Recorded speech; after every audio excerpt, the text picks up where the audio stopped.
Shall we?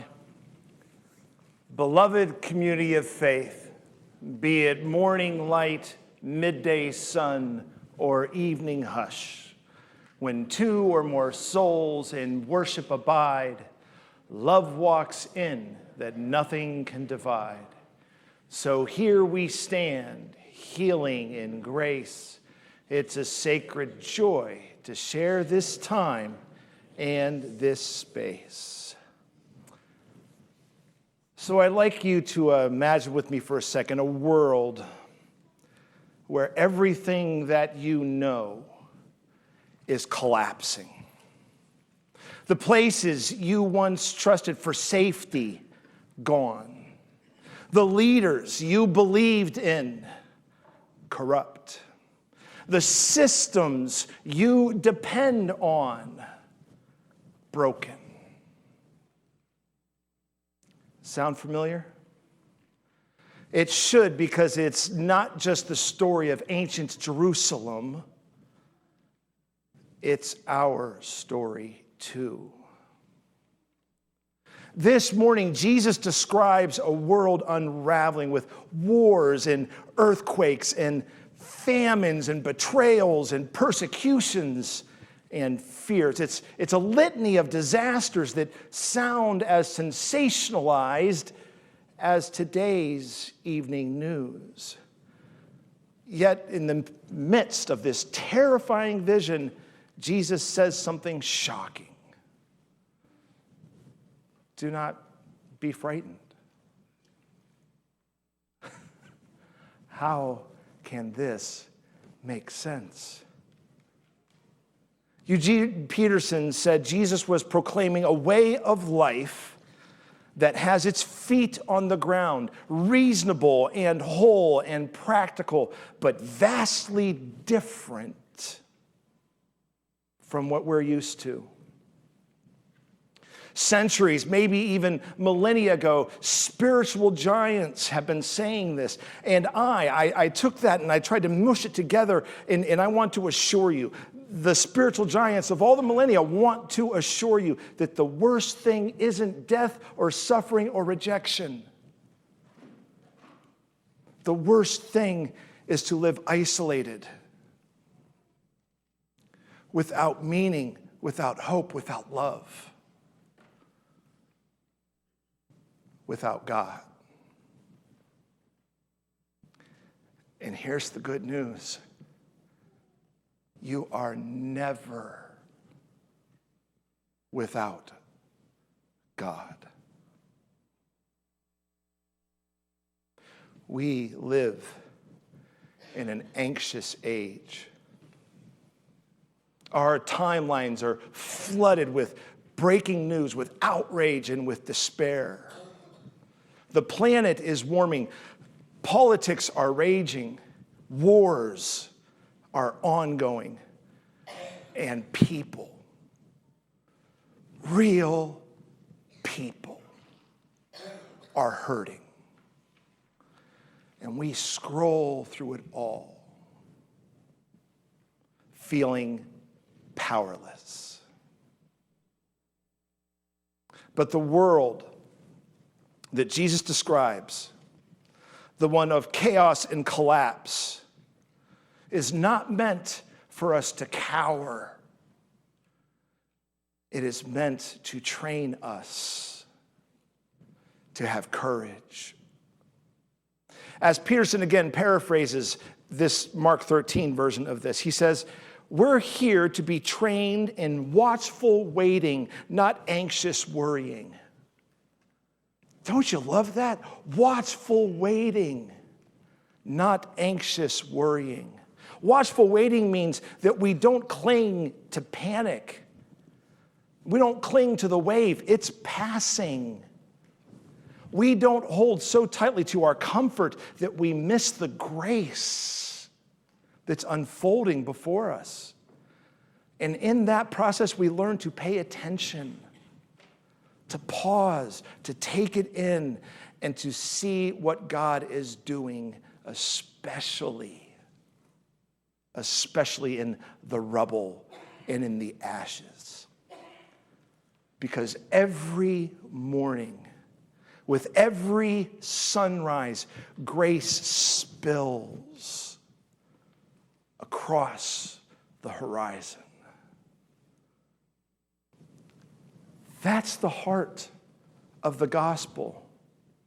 Not just that God is, but that God shows up. God comes, God arrives, God knocks on the door, sits at the table and says, I'm here. God shows up and stands in the way of your flaming arrows. Peterson put it this way: God's not a professor delivering ideas or a government enforcing agents enforcing regulations. God comes like a neighbor, knocking, entering, and sitting down for a cup of coffee or tea. And yet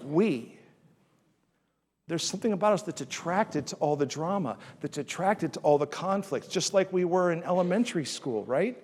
And yet we keep looking for God in the spectacular, in the earthquakes, the wars, in the clouds of glory. But God keeps showing up in the ordinary, in the pain, in the doubt, in the work, in our family, in our neighbors, and in their kindness. God comes to you where you are. And every time you open your eyes to grace, you are being prepared for that moment when everything broken will be made whole. But let's be honest. Sometimes it's hard to see God when everything seems to be burning. The first followers knew this feeling. They saw their world literally destroyed when the temple, the center, the foundation, the everything of their faith, of their culture, of their identity was leveled to the ground.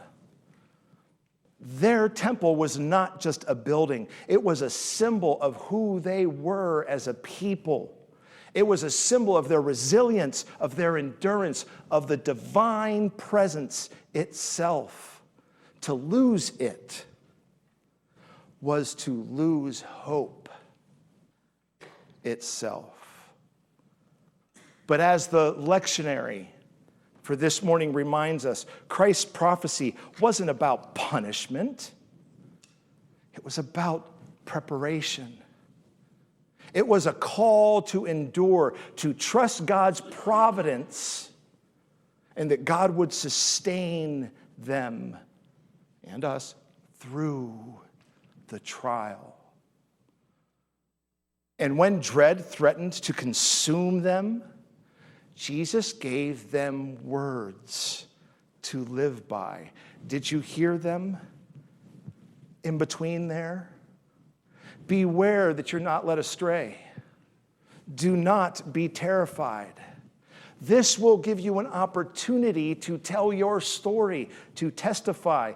I will give you words and wisdom. Not a hair of your heads will perish. By your endurance, you gain your souls. These words are not relics of the past.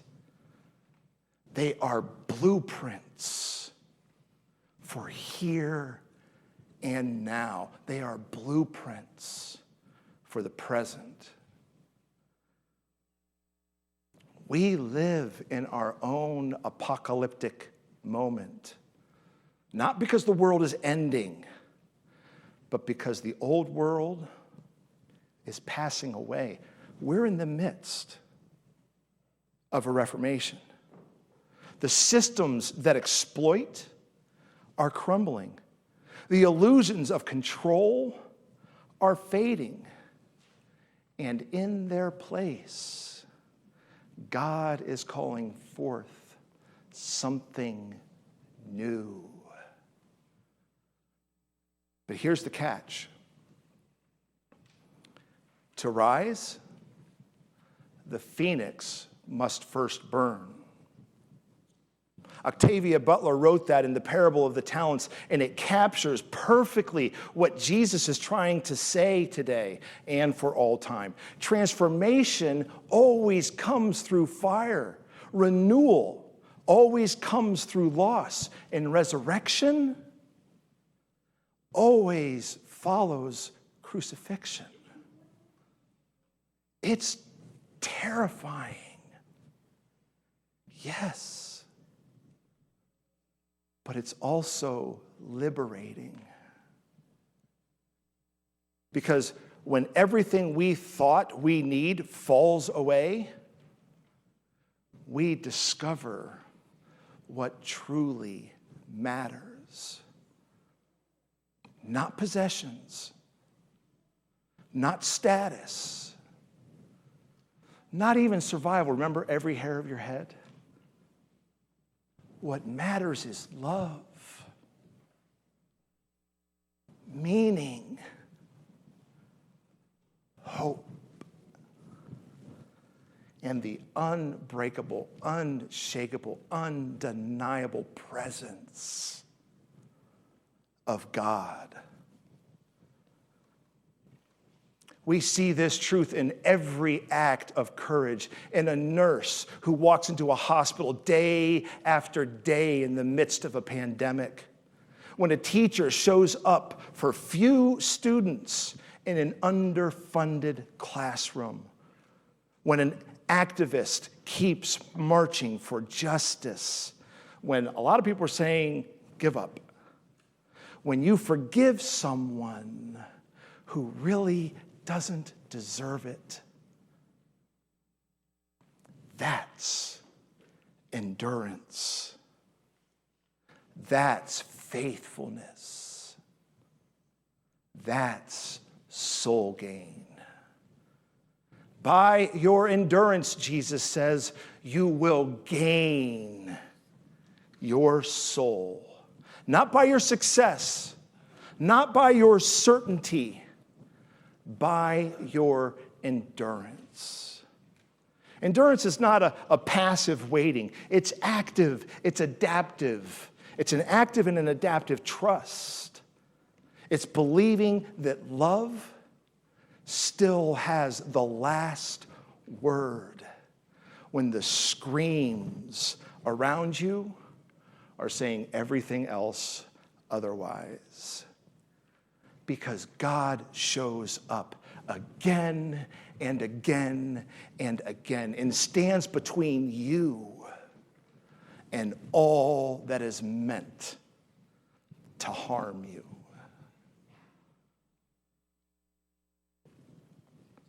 Friends, make no mistake. Some are destined to shake the world. And when they do, we don't shrink, we stand. When the flaming arrows fly, we don't flee. We trust the way, the truth, and the life. When the fears whispers its lies, we breathe deep of the one who gives every breath. This is our calling. Not to escape chaos, but to shine through it. Not to predict the end, but to practice hope. Not to cling to what's collapsing, but to commune with the ones who showed up and saved us again and again and again. Amen? Amen.